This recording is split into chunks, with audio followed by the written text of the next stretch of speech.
خبر شامل کریں گے کراچی سے محمد آصف بلا میو کی رپورٹ کے مطابق سوشل میو گیدرنگ کے زیر اہتمام میو بھائی چارہ بیٹھک کا اہتمام کیا گیا، جس میں سندھ اور کراچی کی تمام میو تنظیموں نے شرکت کی۔ الجبار میو ایجوکیشن فاؤنڈیشن کے جنرل سیکرٹری جاوید احمد میو نے اپنی تقریر میں کہا کہ جتنی بھی میو تنظیمیں سندھ میں کام کر رہی ہیں ان کا ایک پیج یا ایک واٹس ایپ گروپ ہونا چاہیے، جس میں تمام تنظیمیں اپنی ماہانہ، 3 ماہ یا پورے سال کی رپورٹ پیش کریں کہ کس تنظیم نے کتنا کام کیا ہے اور آگے کا کیا کام کرنے ہیں۔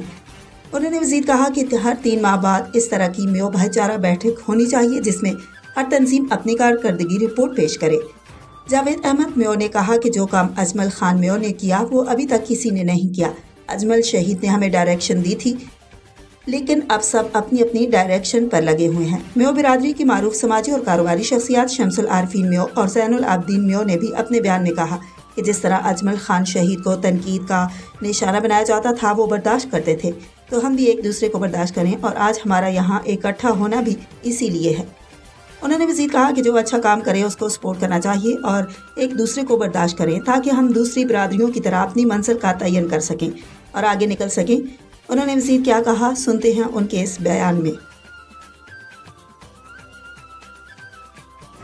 تو کہنے کا مقصد یہ ہے کہ یہ اتنا بڑا کوئی مسئلہ نہیں ہے، ہم چاہیں تو ایک جگہ بیٹھ کے اپنے مسئلے مسائل کو حل کر سکتے ہیں۔